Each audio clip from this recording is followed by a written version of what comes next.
Today on Vallo Vision News, the Falcons will fly again after a heartbreaking loss in the GSC semifinals. Now the men's basketball team is going dancing in the NCAA D2 tournament. And the new acrobatics and tumbling team leapt into the history books with last week's meet. Hear what their coach is saying about the team's potential. Planning ahead, how you can start preparing for fall 2025 classes. Plus, getting cut. Slice workers respond to the sudden closure of the popular pizza restaurant. Vallo Vision News starts right now.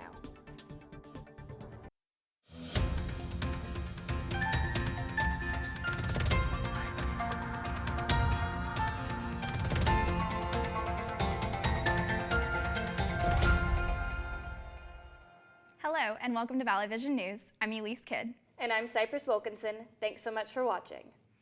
The Falcons are still flying to new heights as the men's basketball team gets its first Division II tournament berth since 2016. This is Montevallo's 12th selection to the tournament. The number 6 seed Falcons will face off against number 3 seed Florida Southern this Saturday in Fort Lauderdale. All time, the Falcons have 8 Sweet 16 appearances, 3 Elite 8 runs, 1 Final Four trip, and 1 national championship appearance. News about the Falcons going dancing came after a heartbreaking loss in the Gulf South semifinals, where they lost to Valdosta State 79-81. In other athletic news, the Montevallo acrobatics and tumbling team held their first home meet last Friday in the Student Activity Center. I was able to attend and talk to some of the athletes and the head coach. Check it out. Acrobatics and tumbling is a growing NCAA sport that combines the elements of gymnastics, cheerleading, and team synchronization. And for many athletes, the sport is a completely new experience, including Peyton Roach, a freshman who joined without prior experience in the sport. She says being part of a new program being built from the ground up has been an incredible experience. It's also really cool because as an inaugural team, we're making history not only at Montevallo, but also we just became an NCAA sport. There are only so many acro teams, so it's really cool to just add another to the list and get, another women's sport out there. 1, 2, 3. The team went against Mars Hill University, and despite a strong performance, they fell short, losing by just 5 points. Head coach Katie Hortman says she was impressed with her team's energy and sees this as just the beginning for Montevallo acrobatics and tumbling. I thought it went fantastic. The kiddos had such high energy. They were really focused. I am so excited with how we went. I told them at the very end, even though we didn't walk away with a W, this was not a loss. They did such a fantastic job. I'm so proud of them. And that was the biggest thing that we said today, is it doesn't matter what the end scores are. I am so proud with what we put out on the floor. We put an amazing product out there, so it's only up from here.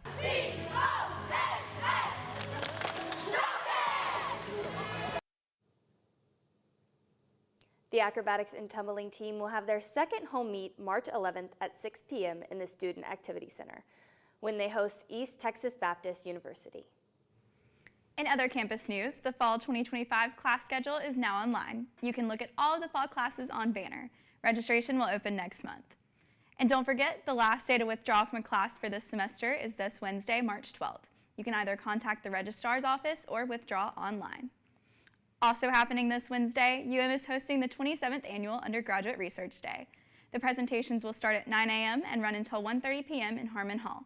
There are 23 students participating this year. UMSGA hosted its biannual blood drive last week. The Life South Bloodmobile was parked outside the Anna Irvin Dining Hall for 2 days. Life South shared that one donation can save up to 3 lives. Final donor numbers have not been released from the blood drive yet. The Montevallo location of Slice Stone Pizza and Brew House has closed its doors, a closure that caught many people by surprise. In an Instagram post on February 27th, Slice posted about the closure saying, "We've loved being a part of this amazing community and it's been an incredible journey. Our lease was up for renewal and after much consideration, we've made the difficult decision to not renew it. The decision was sudden and many employees were stunned when they were given less than a week's notice." Kind of crazy, and then 2 days later they finally announced it to the public. It was really short notice. It didn't really come out of nowhere, but just the fact that they decided to tell us 2 days before the public found out was kind of crazy. Despite the closure being disappointing to Montevallo residents, you can still get a slice at their other 4 locations in Birmingham and surrounding areas. We've got more on this story at vallovisionnews.com. Remember, there's always more news 24/7 on our social media pages. Just search for Vallo Vision News on Instagram, Facebook, and X. Still ahead on Vallo Vision News, President Trump shares potential plans for TikTok as it faces a nationwide ban. Plus, spring break travel warnings, what you need to know before heading on vacation later this month. We'll be right back.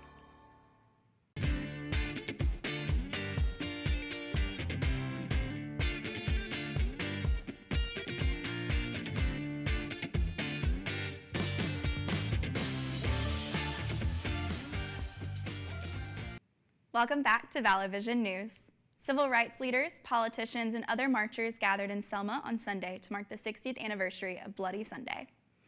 Back on March 7, 1965, police severely beat and injured marchers trying to cross the Edmund Pettus Bridge as they began their march from Selma to Montgomery to support voting rights.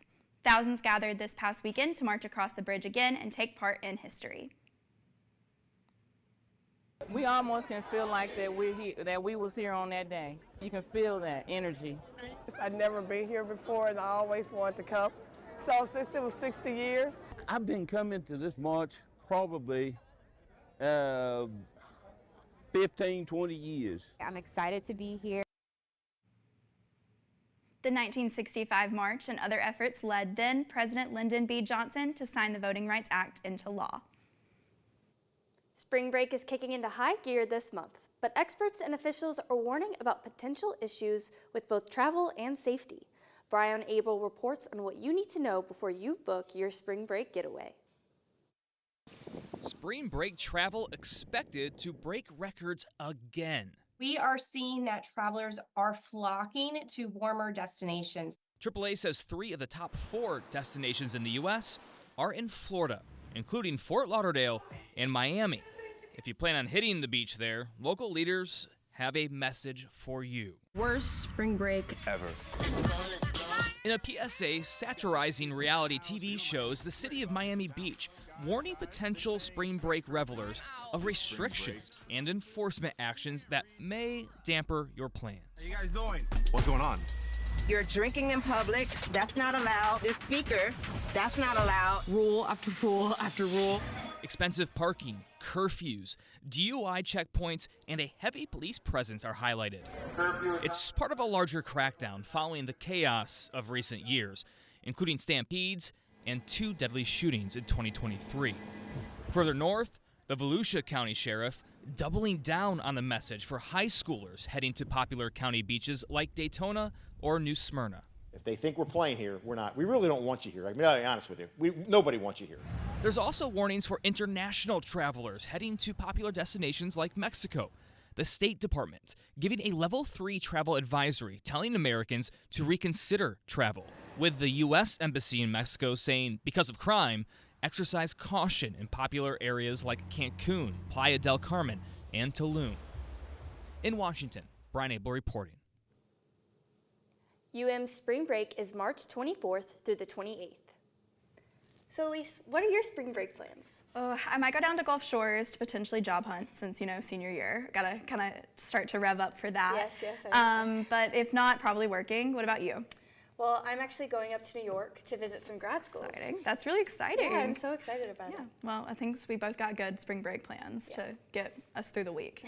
For sure. Turning to tech headlines, President Donald Trump is considering extending the April 5th deadline for TikTok to be sold. Last Thursday, Trump said he would probably extend the timeline if a deal isn't reached by the initial deadline. In January, the president signed an executive order giving TikTok's Chinese parent company 75 days to find a new owner. He didn't say how long that extension would last. He added that China will also play a role in the decision.